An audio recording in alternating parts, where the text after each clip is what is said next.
Hi everyone, Dr. Victoria Skirbo here, speaking to you from the Seeds of Transformation Healing Center in Wareham, Massachusetts. I'm going to do a reading on the upcoming Venus retrograde. It's actually going retrograde on the 13th, so that's 2 days from now here in the US. Venus is the planet that goes retrograde the least, um, and so it's considered the rarest of the retrogrades. And it's retrograde for, I believe, 40 days. A lot of symbolism with that. And it happens about every 500, I don't know the exact, 500 and something days, 542 days, something like that. Um, and there's a cycle to the retrogrades in such a way that if you follow Venus in the sky, it actually creates the form of a pentagram. Um, so it's a very sort of precise um, and uh, and in a way subtle underlying subtle energy. Venus being the feminine and the yin force, the magnetic attraction, um, is in a way a quiet energy compared to, say, like Mars or Jupiter or the sun. So I think cycles of Venus work on a different level than the other planets that are more sort of aggressive and out there. Venus really is, that sort of, first of all, it's the energy of love. And so it's the energy that holds things together. And so when it goes retrograde, and rarely goes retrograde, the process is a deep one. It's a deep internal journey to really the core relationship with self, and then how that relationship with self is expressed in the relationships outside of self. And so this is a really profound period of time, and we're sitting in a very profound period of history and a very profound period of evolution. So this Venus retrograde is going to be quite powerful. And so I'd like to take a look and see some of the themes that we're going to see with this Venus retrograde from the perspective of the cards. I want to kind of see um, how the cards show up for this. Now, a couple of interesting things about the chart. Um, Venus is in Gemini at this time. It's stationing retrograde at 21 minutes 50 21 degrees 50 minutes, so about 22 degrees of Gemini. And the North Node is now in Gemini and is in a wide conjunction to this Venus retrograde. And they're actually going to be sort of moving retrograde together, although Venus is going to move a lot faster. So it's really only to sort of close to each other at the beginning of this. And then Venus starts to back away. Venus is also in a very close conjunction with Vesta, and Vesta is what we devote ourselves to. Vesta is where Venus is at 22 degrees, Vesta is at 21 degrees, so they're only a degree apart. And Venus will go back to Vesta. Venus has already made a conjunction to Vesta, and she will back into Vesta again, and then she will come, when she comes forward, she'll go over Vesta again. And so there's this process of really, really focusing on what it is that you want, really, really focusing on what is essential. And part of the essentialness of being human is our ability to communicate. And so that is sort of the energy of Venus in Gemini. How do I communicate my love? How do I communicate my care and concern? How do I communicate my essential needs? How do I tell you what I need? And that is all going to be sort of going into this focused review. And really, I think that this is very much going to be an inward time. And because Venus rules money, as well, this is going to be a real exploration in how do we move forward and survive and thrive. It's not just a matter of survival, although initially that's what it's going to be. We're going to come we're going to go through this period of time really looking at our survival issues, um, as we need to, because it really is life and death right now. It really is life and death. The other thing is that the sun on the day of the Venus retrograde is at 23 degrees of Taurus, and Taurus is a Venus ruled sign. So that's interesting. And the other Venus ruled sign is Libra. And we actually have an asteroid in Libra. And we have the asteroid um, Juno, which is the asteroid of relationship and marriage, in the sign of Libra, which is the sign of marriage and fairness and dialogue and relating to the other.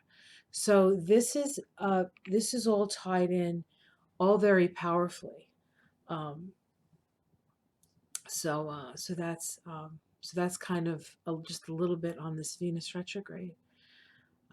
And then yeah, and this is and the Venus retrograde, I believe, is the third of the retrogrades this week. We had Saturn, Jupiter, and Venus, or it's Saturn, Venus, and Jupiter.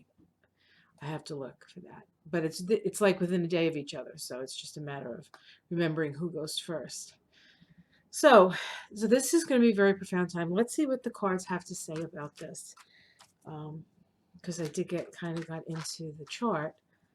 The ascendant for this chart in the United States is in Pisces, and the actual position of Venus is in the fourth house. And the fourth house is real estate. And with the Pisces ascendant and the fourth house real estate and Neptune making a square to this, I think we might see during this retrograde period some sort of flood, heavy rain, or maybe even like a tidal wave sort of incident. I don't know, something like that, that puts further stress on people having to live. So it's not just a matter of we have this coronavirus and people are unemployed, or they can't find work, or they're not getting food. There's also going to be, I think, another um, sort of weather event that affects a large number of people. Okay, so let's see what we got here. Okay, I'm cutting the cards, and I'm excited tonight because I have a new deck, an oracle deck. I saw the pictures online when I was just sort of perusing different decks, and I think you're really going to enjoy it, and I'll pull some cards on that. All right, let's see what we have here. So so the first card that we have is the Sun card. Okay, so this process, this Venus uh, retrograde is going to bring illumination of a new way. This card, the Sun card in numerology, is the 19. It's the 19th card, so it's actually a one vibration. And so, okay, I want you to see this. Okay, so it's a one vibration. So this is about illuminating a new way. Perhaps, as what comes to me is a return to the garden, a return to the Garden of Eden, a return to our connection to the beauty and fecundity of Mother Nature, the sun shining on that. It's also a sun. The Sun card is associated with children, and an appreciation for children. A lot of parents work so much that they don't really get to enjoy their children. They don't get to know their children. And now, when everything goes back to normal, a lot of parents are not going to want to stop that relationship. They're not going to want to, I think, jump back in to to the rat race, because they realize that an ability to speak to and talk to the people that you love, Venus in Gemini retrograde, is an essential need in their life. It makes their life better. I think that's part of that. Let's see what's crossing this. Okay, we get the moon, but it came up reversed. Um, so it's interesting that the first card to come up is Illumination, the sun. It's crossed by the moon, which is the opposite of the sun. The sun is light, the moon is darkness. I think the moon's across this is actually the fear. It's emotional fear that our needs will not be met, that we're not going to be able to feed our family, that we're so there's a tension between the 19-1 vibration of the sun illuminating the possibilities of a new way of doing it, crossed by the 18-9 vibration of the moon. The 9 is the ending. So it's a fear around ending. It's a fear of wrapping up. It's a fear of um, having to let go of the need to be somebody else's savior. That's very much a moon sort of expression. That people need to learn to save themselves. We can always give people a hand up. It's not like we're going to step on their heads. But everybody needs to sort of come to this realization that they have to be their own best advocate, and they should vote that way, and they should live their lives that way. It's not selfish to make sure that you're okay. And that can be an issue with Venus because Venus is that feminine energy, and we have been conditioned to suppress our own needs as women so that the people around us can be nurtured, taken care of, fed, raised. And of course, as women, we want to nurture. It's not like we don't want to nurture, but being expected to nurture and not have it be your choice is an issue. So these are all kinds of things that could come up. And this Venus retrograde is very much it's not just happening here, it's happening if you're on planet Earth. Venus is going retrograde, so there are cultures where this Venus retrograde is really going to be a real evaluation of the feminine and the way they think about the feminine, and to change that, because I think, especially with the added stress of the coronavirus, uh, and we will see where most governments have put their resources. They've put it in war and not in peace and not in love and not in taking care of their people, but just having the power to squash another person or another country. And so this is a huge shift that we'll be going through. This is going to be a very profound Venus retrograde, at least from these cards. Okay, at the root, we have the Two of Earth. In this deck, it's the cause and effect card. In the other decks, it's the guy sort of standing there juggling. He's up on one foot. So it's trying to find balance. It's trying to find balance between the possibilities of the future, which is symbolized by the Sun card. So there's this like suddenly we're seeing things clearly, and let's get going on the future. And then the pain and suffering that we're going to have to kind of go through in order to get to that future. It's not just like the future's there and we can jump into it. We have to work to get there, and there's going to be quite a bit of pain with that. But it is a cause and effect thing, and so if we put the energy into fixing it, it will be fixed. That's the effect. You see what needs to be done, you do it, and you change it. Um, and then of course it's the earth. It's the Two of Earth. It has to do with resources.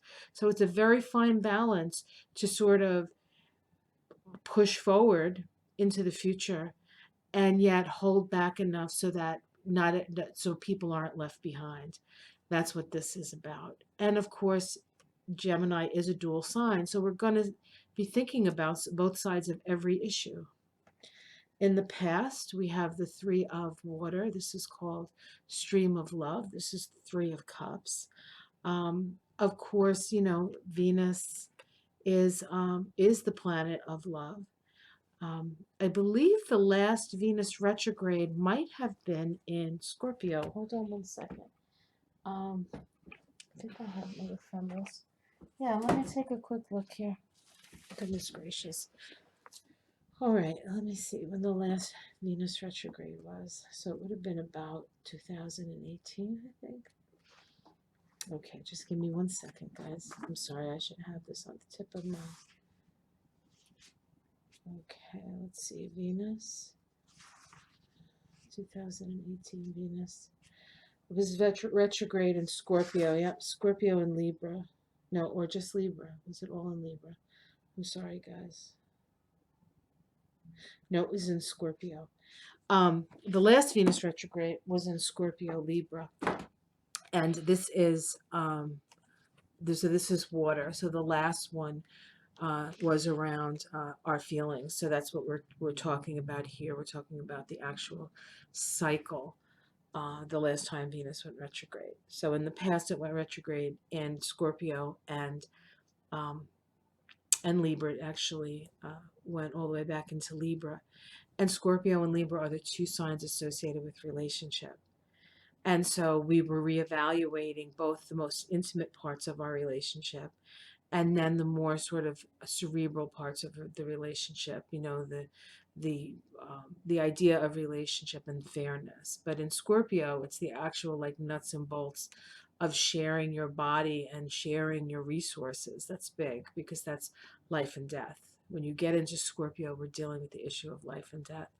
And now we're in Gemini, so the question is, how do we communicate these things to each other? Let's see what's in the sky. Oh my God, this is beautiful. We have the Ace of Cups. So this Venus retrograde is an opportunity to really connect with that unconditional, you know, pouring forth from heaven love that there's never, you could never run out of love. In fact, if you want more love, you have to love. It potentiates itself. It multiplies itself. And anybody who's done any kind of work where you're, um, um, you know, philanthropy work will know that the feeling that you get from helping is um, is beautiful. Not that I do philanthropy. I'm still working on creating my fortune, right? Well, Venus is retrograde. I guess I'll have to be thinking about that. The immediate future, we have the Father of Water. This is the King of Cups. The King of Cups. See, there's actually a lot of emotions here, a lot of emotions. Um, it's very possible. Um, well, okay, so there's a couple of things here. The Father of Water, the first thing I thought of was Joe Biden with the Father of Water. But I don't want this to be a political conversation. That's not really what I want this reading to be about. The second thing that I thought was this vibration, this Father, this King of Cups, in the system I use is a 37-1 vibration. It's a one vibration. So it's sort of like a new beginning vibration, but it's also the shadow of Donald Trump. And so we might see in Joe Biden and Donald Trump the sort of diametrically opposed way of handling the crisis. Even though I don't necessarily see Joe Biden handling the crisis, there may come a point where he actually does that um, more proactively. I'm not saying he's not doing anything, but he's not like there's not a proactive. I don't feel proactive feeling, and that could just be my own not seeing it and not watching for it. I don't watch a lot of media, regular media, so I don't always know what's being put forward by that camp. So, but I do feel like we're going to see both sides of um, the sort of the compassionate leader and the completely self-absorbed um, uh, leader who is um, doesn't want to look at the feelings, doesn't want to feel the feelings. Okay, how it's seen from outside. We got this Seven of Fire, and this deck is called Courage. This is the one where the guy is standing up on the hilltop and fighting everybody off. Um, Seven is a number of understanding. It's a number of completion as well, to a certain extent. It is the number of self-analysis and knowing who you are. Courage is knowing your inner strength. It's knowing the fire within your heart.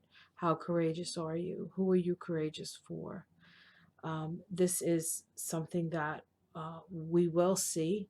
And when I do a reading on something like this, and this position always makes me laugh, because it's, what does this look like from the outside of everything, the outside of our consciousness.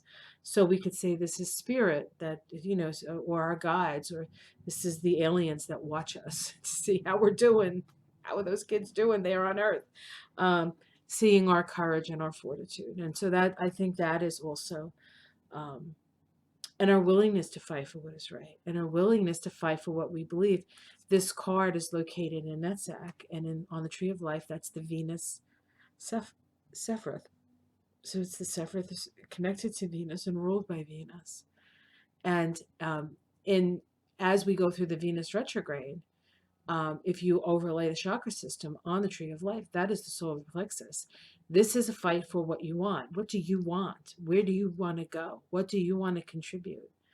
What's that important to you that you're going to put your energy there, your life force, your solar plexus? Okay, this is the time of the Venus retrograde. This is domestic situation, and we have the Lover's card, which is funny because to me, because this is a Gemini card, and the Lovers, is Venus, right? It's about decisions. It's about choices. We will be making decisions on our relationships, right? Which relationships do we want to keep? Which relationships uh, do we not? Well, some relationships will deepen. Other relationships, you will realize that you just don't have the same goals, and the same things aren't important to you. And I think as when you're fighting for survival, or when you're fighting for to build a better world, you kind of have to be on the same page with the people that you're relating to, because there's so much work ahead with that. Okay, let's see, hopes and fears. We have the Hermit card. Um, I think that this is a fear for some, that they're still going to have to stay in. There's a feeling of not being able to do what you want to do. But the nine, the Hermit card, says you cannot do what you want to do, but what you can do is you can look inside, and you can get meaning from this situation. So that can be a fear, that you can't do what you want to do and you're stuck at home. But the other side of that is that you can really connect with your inner heart, because the hermit holds up the lamp, and the lamp is the heart. It's the heart chakra. It's the Merkaba from the heart chakra. You can see that in the Rider-Waite deck. And this month, May, is actually a month of the hermit, because we add the May with the universal year 4 and 5 and 4 are 9. So the vibration of this month and year is the Hermit card. So part of this experience with Venus retrograde is very much a Hermit experience. Although Venus retrograde will continue into to June, I believe. So, all right, let's see. The outcome. Okay, the Hanged Man. We've gotten really used to the Hanged Man. We had a whole year of the Hanged Man in 2019. Not easy. But what the Hanged Man does do is it requires us to look at life from a completely different perspective. And so we're getting turned on our heads. This is a Neptune vibration, the Hanged Man. And in the chart for Venus retrograde, it is square Neptune. Very, very close square, within like a degree. So it's very close. And Venus is the planet of love, but Neptune is the planet of compassion, and it's a first quarter square to each other. Neptune to Venus. Venus is moving away from Neptune in that first quarter square. Crisis in action. How do I move forward? Eventually, it's going to move backwards, and it's going to go into it's going to be on the other side of that first quarter square. It's going to be in the crescent phase, and then when it comes back, it's going to go back over that crisis in action. So there's it's almost like you're loading ammunition, or you're putting your bow in the you're putting your bow in the quiver, but the arrow, sorry, in the bow, and the retrograde period is the pulling back of the arrow, and then you release it, and then it sort of sits there for a second, and then it flies. So this is what is the arrow that you're going to choose to fly out into the universe. And this Venus retrograde is the pulling back of the bow so that we can go internally. Okay, let's see what's underneath it all. And we have the Three of Wands. This is the Three of Swords. Three of Swords is a challenging card. It's a card of sorrow. But it's also, it breaks like a stalemate. The third sword comes in and breaks a stalemate, and the truth is revealed. So while there are tears associated with letting go of that sort of sense that you have balance, or if you found balance, that three sort of brings you to another level, through a little bit of disruption or a lot of bit of disruption, depending on the situation. This can be very much pain in relationships. And so this is what kind of underlies it is there are going to be relationships to people and things and jobs and careers and whatever it is, that's going to cause you to shed a tear.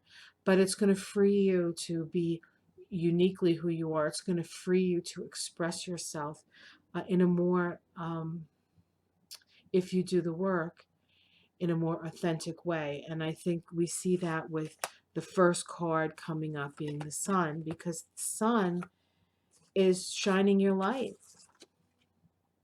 So this is a very, very interesting reading. I really enjoyed doing it. I hope you enjoyed it as well. I intended on doing a chart reading on Venus. I did a lot of, I actually said a lot about the chart within this reading, but I still may do that tomorrow if I can find, if I have a little time to sit. It depends on if it's going to be a really nice day or not, because we have a lot of hard work to do, plus everything else that I do. So, all right, guys, I hope you enjoyed that. Like and subscribe, and if you would like to donate to my channel, there is the link in the description. If you'd like a reading, astrological, Kabbalistic, I just did one on Andrew Cuomo. You can check that out. It was a lot of fun. That's the kind of reading I would do with you, along with astrology. And I know many of you have already taken me up on this offer, and I know you've all enjoyed yourself. So I don't know if you enjoyed yourself as much as I enjoyed myself, but fun was had by all. All right, guys, have a great day. Have a beautiful Venus return. Look within. All the answers lie within. Because when we look inside, we find God, Goddess, all that is. Namaste. I love you guys. Hi, guys. I just realized I was going to use that new deck, and I, I sort of went off the rails a little. So I'm back on the rails. I want to do this as sort of a little second part of this reading, and this deck is called the Illuminated Earth Oracle. Okay, it's not a tarot deck; it's an oracle deck. It has 66 cards, and it is put out by an artist by the name of Claire Mack, and her website is www.claire, C-L-A-I-R-E, Mack, MACK.com. I saw these and I just thought they were so beautiful. So let's pick 3 cards on Venus retrograde and see what comes up. Yeah, and these you can buy these on Etsy. Sorry, I said it wrong. Goes to show. So these are made by the artist, and I like to support the artist. You know, I like to support each one of us. I know Marianne has a deck coming out, so I'm excited about that. I will definitely get that one. I love Marianne. All right, so let me just They're new, so they're hard to shuffle. I was going to do a little shuffle, then I realized I'd do one of the 66 card pickup things. Okay, so I think what I'm going to do, I'm just going to cut them, and I'm going to pick the cards where the cut is. So I'm going to pick 3 cards on this Venus retrograde. Okay, so the first card I picked is attachment. And can you see that? So here's a person tied up, and they're holding barnacles. And I don't know if any of you have boats. I don't, but I know that barnacles are really hard to get off boats. Uh, so this is the process of sort of finding the barnacles in your life, and first of all, you have to see where the attachments are. You have to see the ties that are binding you, and what's binding you from being your best self, binding you from following your heart. Life is short, and when you have a pandemic coming through, you feel this sense of, what if I get it? I mean, I think the worst thing would be to have regrets, right? That you didn't get to do what you didn't get to do because of the need to hold on to things that don't um, that that hold you back. And a lot of that is fear. A lot of that is fear, and it's not that I haven't felt fear in my life. I've felt plenty of fear in my life, and I've had to push through it, and it's not pleasant. So this is not necessarily a pleasant thing to do. All right, let's see the next card. And we have abundance. Wow. Now that's interesting because attachment um, is a very stark card, right here, and then we have the abundance card, which is very different. It's green and red, and there's a lot of life, and so Venus is the planet of associated with abundance. And abundance means different things for different people. Some people abundance means a lot of money. Other people abundance means just having your heart filled, being surrounded by the people you love. Um, I think that sense of abundance is shifting and changing because, one of the other things that this virus is teaching us at this time is that um, while, yes, disproportionately people who have less are going to be affected more, there's no guarantee that having is going to keep you safe. I mean, your odds are much better, but most people aren't at the top or at the bottom, but they're somewhere in the middle, and they're going to have to decide what it is that they want to create. Sorry, spam. All right. So issues of abundance, and what does abundance mean to you?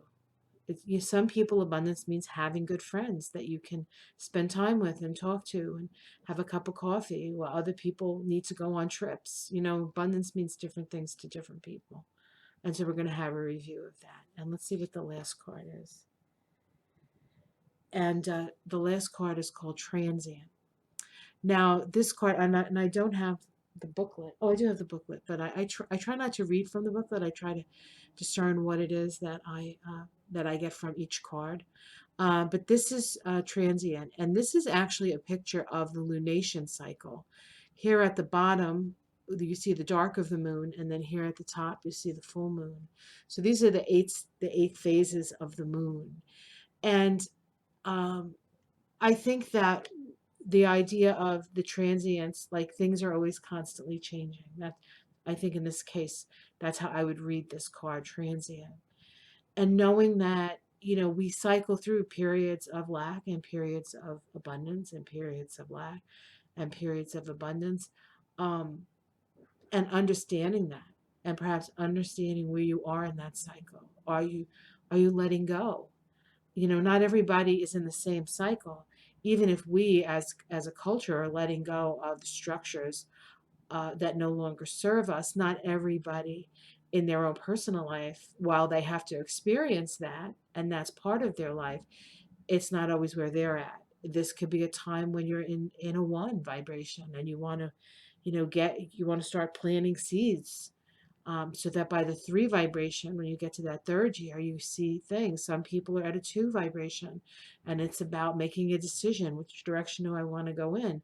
Some people are in the abundance stage, and they're starting to see what the energy they've put out and what's growing from it.